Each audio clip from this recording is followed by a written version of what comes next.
The debate about cannabis is everywhere, and a few weeks ago it was the subject of a distinguished panel at Tufts University.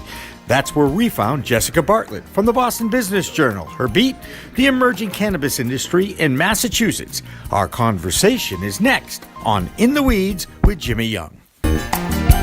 Don't look now, but it's a whole new world of weed out there. Pot is flower, it's Bruce Banner and Blue Dream. You've got bongs and dabs, resin and shatter, vaping and edibles, new terms, new strains, and new ways to use cannabis sativa, the plant. Some just made with CBD, and hemp has minimal THC. There's sativa and indica strains, and 100 chemicals, all legal in 10 states for adult use. There's a lot to get to know. Get used to it, folks, because it's legal in the Bay State and it's not going away. Neither is In the Weeds with Jimmy Young next.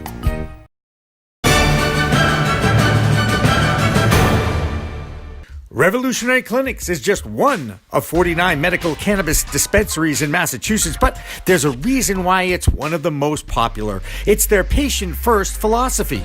All day long, they teach, they educate, they communicate about this complicated plant called cannabis sativa. That's true whether you visit their Cambridge location in Fresh Pond at 110 Fawcett Street or at 67 Broadway in Somerville. Revolutionary Clinics, where the patient comes first. Hi, everybody. Welcome to a very special edition of In the Weeds with Jimmy Young. Today on location at my alma mater, Tufts University in Medford, Massachusetts, where the cannabis debate will be going on. It's a panel discussion and breakout discussions about the cannabis world because, after all, there's so many things to talk about.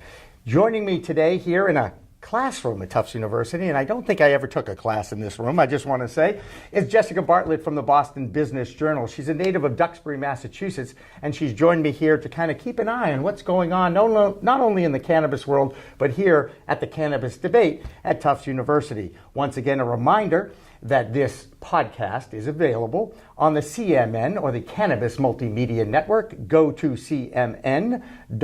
It's also available on iTunes and iHeartRadio, and of course our flagship affiliate, the clnsmedia.com group. A video recording, as you can tell, is being made right now that we will be running not only on our CMN website, but also on the WeedTube.com. Jessica, thank you so much for coming in and meeting me here. Yeah, welcome to the old hood. I know, it's great. So let me tell you about the time I played soccer at that field. No, I'm not going to go there. Sorry.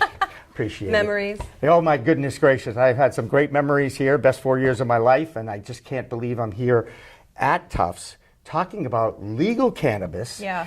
And just a huge growing industry that never ceases to amaze me. And I think the word was fascinating. I was talking to Kalima over here, media relations from Tufts, and the word fascinating comes up all the time to discuss when people are talking about this business. Yeah. Do you agree? Fascinating, great way? Fascinating, absolutely, and ever shifting. I mean, it's a faster evolving field than even healthcare. So it's a lot going on. That's right. And right now, not as political, although political certainly will be playing a role as it gets bigger and bigger and more money comes in and influencing and all that. Speaking of politics and money, it seems like the safe banking bill has moved out of committee. I think it was a 45 to 15 vote.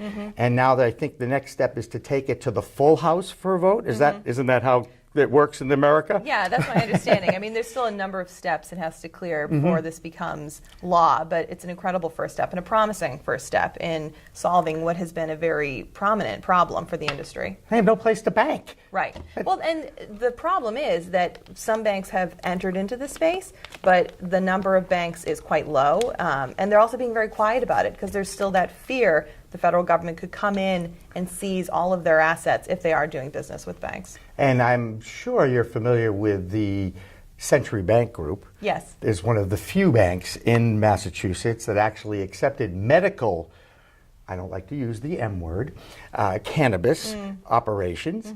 And the Sloan family is someone I've known for a long time, and I think Marshall's still around and kicking and going to work every day. It's pretty remarkable. And one of the children, Jonathan, is a Tufts alum and a friend of mine. Oh. Yes, so even though he's not involved with the bank anymore on a day-to-day basis, I know his family is still very proud. Let's talk a little bit about the cannabis thing. Obviously, having banking opening up perhaps in the next whenever will be exciting for the industry. Beyond the banking, the next big really issue, and especially here in Massachusetts, has been the host agreements, town to town. The way the laws are set up, the law that was voted in by voters a few years ago, is that you have to get an agreement with the town that you're going to operate in before you can even go to the commission to get the licensing. Right. It's a prerequisite for even applying to the state, which some might think that's the biggest hurdle. But in reality, the biggest hurdle is just finding space. And then once you found that space, finding a town willing to work with you to zone it properly and then sign these contracts. And whenever humans get involved with different negotiations, let's just say there have been some agreements that aren't exactly what the law was put in place with a 3% local thing, and they're looking. Yes. I mean, look, when the chairman of the commission uses the word fast and loose to describe some of the deals that have been played, that gets my attention. So it's interesting. It depends on who you ask, really. It is within the bounds of how the state law is written, but the legislators would argue that it is not in the spirit of the law, which said, 3% cap on the fees given to a town. Towns have taken that to mean that this one fee can be capped at 3%, but in addition to that are charging thousands of dollars in volunteering, in payments to nonprofits, in supplemental payments annually. So there's really a number of things that these towns are charging in addition to that 3%. And now keep in mind that's on top of all of the taxes that these people are already paying to be in these towns. And here's the question. Of course, Jessica's been covering the cannabis beat here in Massachusetts for a while. Yeah, 5 years. Holy moly, 5 years. Yeah, That's fantastic. And by the way, I've enjoyed your work, and that's one of the Thank you. reasons why I was like, oh my God, this is great. I really wanted to meet with you and talk with you. Yeah. So here's the question I have, and I guess it's really more of an opinion, an educated opinion than anything else. We all know that they're retarding the growth and the launch of this industry, both on certainly on the adult rec use side. Yeah. But are they going not too far, but going to the point where if you want to get into this business, it's almost cost prohibitive? Is it really a good business to get into? Well, At what end of the business can you find? It really depends on if you have enough capital to make it through that first step. Because before you can even negotiate a contract, you need a space. And so you're paying rent or your mortgage payments on a property long before you can even get to the state for an application process. And that's incredibly capital intensive. And so do you have enough money to move forward through that to get to the point where you can even start making a profit? And of course, if you're a businessman, profits are supposed to be pretty important to getting your business. Business, after all. It is, but it almost looks like they're doing everything they can to not allow the businesses to make the money they certainly expected to make before the market even emerges. And let's face it, I mean, adult rec use hasn't started since November 20th last year. So, I mean, we're not even, not even 6 months in. Right. So, well, if you think about it, 2 years since recreational cannabis was legalized in the state. Voted in, and I think we have 12 dispensaries now. Right. It's been 6 years since medical cannabis was passed. Right. We have 50. I mean, the rollout has been excruciatingly slow in both respects. Well, I'm going to point the finger right at the governor for this one. Okay? The governor, okay. Yes, I am, because he wanted them to go get it right. Now, which governor? Baker. I'm going to throw Charlie Baker under the bus here, only because he's done a great job as governor, but he's also done a great job of slowing the growth and the beginning of this industry. Well, and that's, by the way, my opinion. Just saying. I take a slightly different view. I'm sure you would. Don't forget, you've covered it for 5 years, and I'm just in the mouth for about a year. No, but the medical cannabis program really started under Deval Patrick. And Correct. So I think that the program that he instituted around medical cannabis, that rollout was incredibly problematic. I applaud the work the state has done in the recreational cannabis space. I think it's been methodical. It has been very slow, but the state has tried to remove every roadblock they can, but they can't get to the issues here, which is finding space and finding towns that are willing to negotiate agreements. And I'm telling you, once again, the biggest reason is those towns that are being run by human beings. It's just another pain for them to actually do a little due diligence and learn about this product. Look at the science and the research. Don't just assume that because you've made your opinions about it over 80 years of propaganda and misinformation, you know about the plant. But how are you to overcome 80 years of reefer madness propaganda? I mean, I have a plan. You do? Yeah, absolutely. The fact that there hasn't been a public service campaign talking about the benefits and the use, the proper use, it's an adult use product, used responsibly, can enhance your life. Have we ever heard a public service announcement with that kind of a theme?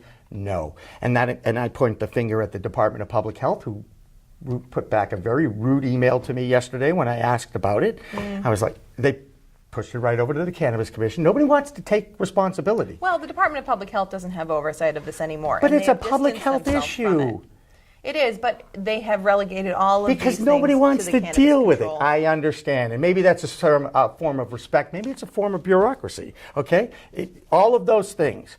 But somebody has to inform the public. The Cannabis Control Commission has, to their credit, launched a number of videos about using. I'm not a big fan. Go ahead. You can go ahead. You can defend them, and I like them. I think they're doing a great job. Don't get me wrong. And Shalene Title will be on this panel today. Yes, and she's been a very outspoken member about the challenges and the hurdles that are yet to be overcome by this industry. But there has been a small attempt to start to launch some kind of PSA, not necessarily about the benefits of cannabis, but about how to use it. Right. And that little animation about, did you know you could grow your own 6 plants per adult per household? Well, that was a great thing. But you know what? That's not going to overcome 80 years of propaganda. But in addition to the 80 years of propaganda, we had the entirely divisive campaign to legalize recreational cannabis. I don't think anyone forgets that ad that said, Kevin, as he walked out of the cannabis store. That was the anti-question 4 ad that was out there. But that sticks in people's minds. Oh, no question about it. And so we're still trying to overcome that. And it will be a slow process. The more people that see cannabis stores open in their communities, the sky doesn't fall down, maybe some tax revenue comes into the town, zombies aren't running around the streets, everything is going to be fine. People will come to understand this isn't some kind of devil's You're actually describing what I consider to be the new normal. It's almost like you need to accept this now and get yourself educated. And I talk to parents about this all the time. Oh, what about the kids? What about the kids? I'm like, excuse me.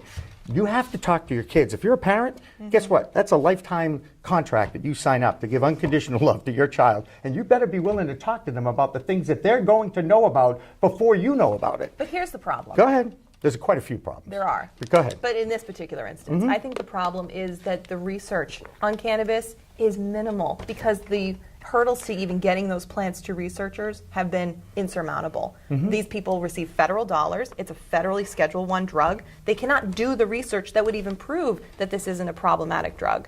And so when you say, look at the research, where? Okay. The only thing that's out there is from dispensaries, which are biased in their own right. No question, and a great point by you. Did you know, and I'm going to give Dr. Uma Dhanabalan credit for this because she's the one who enlightened me to this.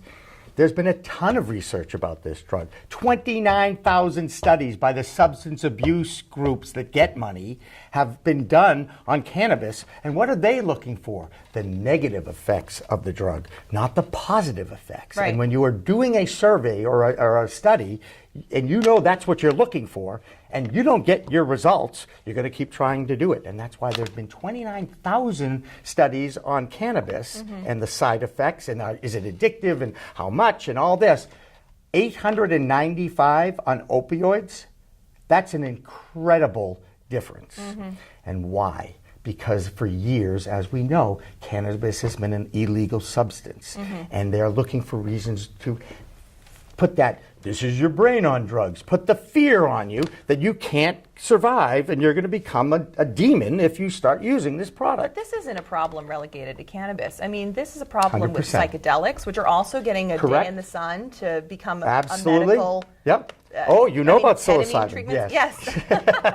Ketamine treatments for depression. And so we're having a sea change here with how we view recreational drugs and how they might actually serve us in a medical fashion. But we need the research in a medical arena to talk about, well, what benefits does this actually have? What strains of these drugs perform these benefits? I mean, that research really hasn't happened. I'll agree 100% with you, and I will also salute the land of my people, Israel, that they're doing a great job. actually, and have kind of carved a niche out in the world, as far as doing the research and some of the studies on some of the benefits of how to use this responsibly. And and I'll tell you what, this is what I preach. People are calling me the preacher too, because I'm like, guys, we've waited a long time for this. Don't screw it up.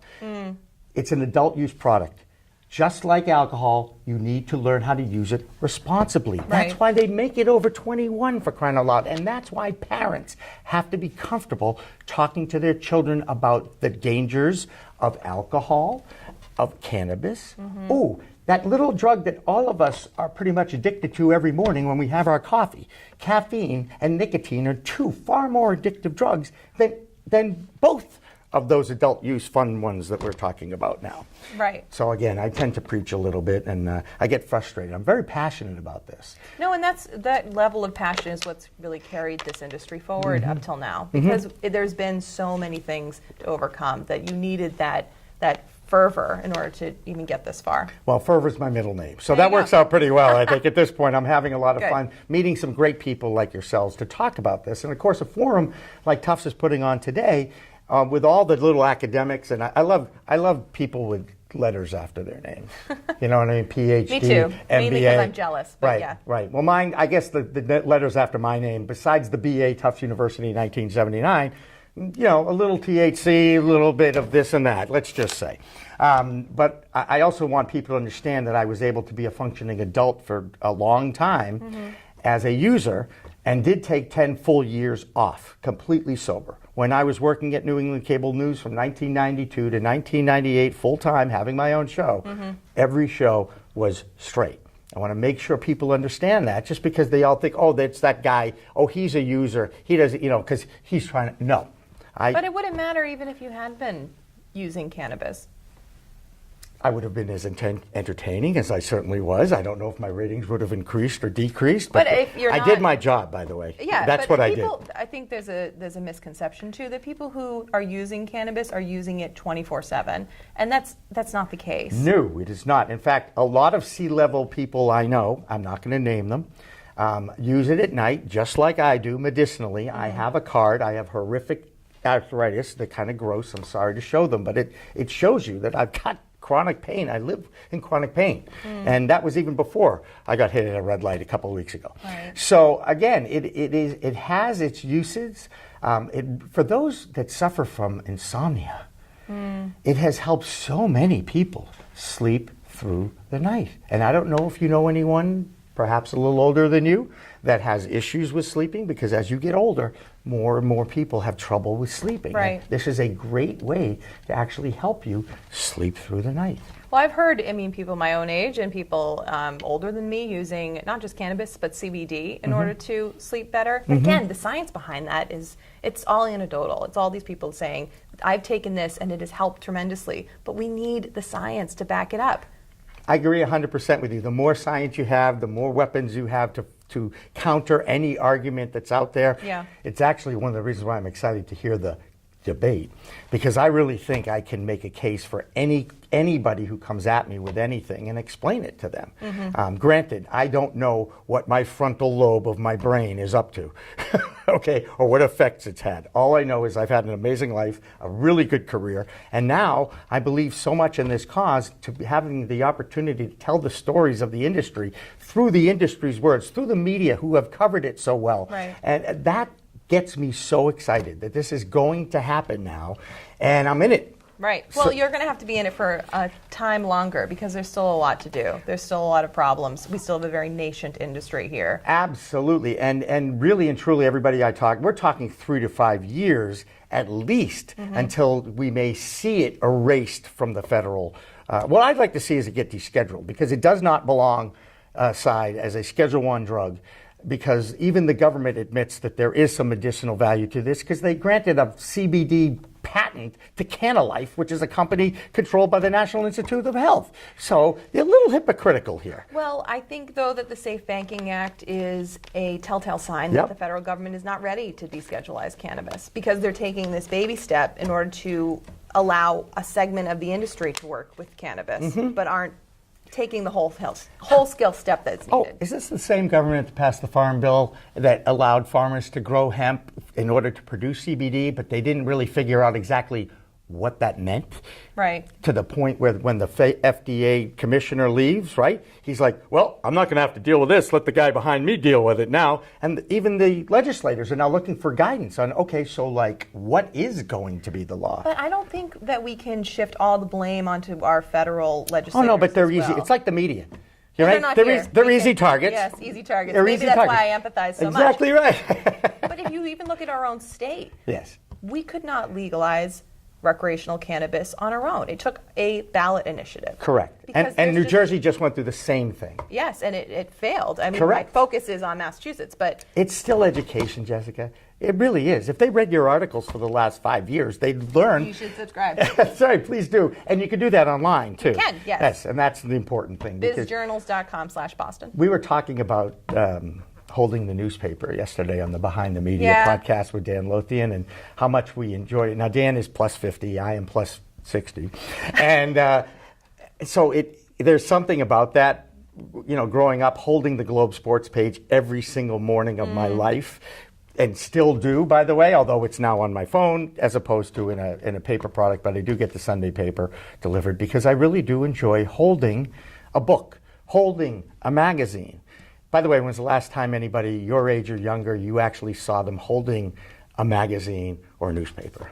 It's Well, not. in the comfort of our own homes, maybe. But Yeah. I'm a person of my generation. I am a millennial. I'm Yeah. a card-carrying millennial. You're proud of it. I Proud like of it. that. I'm not Good gonna for be you. ashamed Good about for it you. anymore. Good for you. Yes. You can enlighten me a little bit more, though, because I'm fascinated by your generation. Really? Yes, I am. We're not all that complicated. Ah, I won't speak for all of us. Yeah. But I mean, I am, one of the people who loves to read and experience media on my phone, on my tablet, on my computer. I shouldn't say this on. You can say it. Come on. Trust me. I've admitted that I used it as a child, okay? And through No, my I'm college saying years. I shouldn't admit that I don't like holding a physical paper. Gotcha. It's not It's a okay. good thing for a journalist to say. In the but I print do- world. in the But you're print world. multimedia. We are. And you can experience content in so many different ways. We were talking Correct. about this earlier, Right. through video, through audio, Right. all incorporated in one little package. Why restrict yourself to just one? Right. It's about MMJ, multimedia journalists. Yeah. And I teach that at Dean College, and I teach that at Curry College, and I'm proud to say I do. I'm amazed, by the way, that I'm the one who's schlepping around the camera still when I could find a college kid who could Keeps really you help young. me. Well, I'll always be young, thankfully, for my name. But you're right, the body is not, and I appreciate that. But Jessica, I've so enjoyed talking with you. I know that I hope now that we can continue this because course. I really respect your work. I respect Dan Adams and Naomi Martin from the Boston Globe as well. Met both of them face to face at NECAN this past weekend. Okay. Sat on a media panel with Dan. And it's not easy being a member of the media these days. Look, guys, I'm not sure I could handle not the pressure so much, but the finger pointing of the public at the media, blaming and the war that exists. There's a civil war going Yes, on. But I think it's really gotten a lot more people engaged who would never be engaged otherwise. Interesting. Right, So it's especially kind of younger silver lining. people, you think that they're actually Yes. seeing it and they're more passionate about it and they're And are saying, supportive of it. Right. Because they understand suddenly why this is critical. That's fantastic. Jessica Bartlett of the Boston Business Journal. Please subscribe, like, share. Did I miss anything? No. It's a crazy world out there. But that's how it has to work these days. You can't just put out a full-page ad in a newspaper and watch everybody react to it. Well, you still can do that too. I know you can, right. But I don't know how many people will react to it. My point is you can't reach the whole market Yes. with one ad. That was it's reach and frequency. True. How many eyeballs, how many times? That's media and marketing 101. There you go. And There's your lesson for the day. That's your lesson for the day from the preacher teacher, Jimmy Young. Jessica Bartlett, again, from the Boston Business Journal. Thank you so much for meeting me out here at Tufts. You know how special it is. I do. We'll Thank you. have many more episodes of In the Weeds coming up. And please subscribe to Cannabis Multimedia Network.com. And of course, if you can't spell out all those words, go to CMN.com. For Jessica Bartlett and our friends here at Tufts University, I'm Jimmy Young. We'll see you next time on In the Weeds.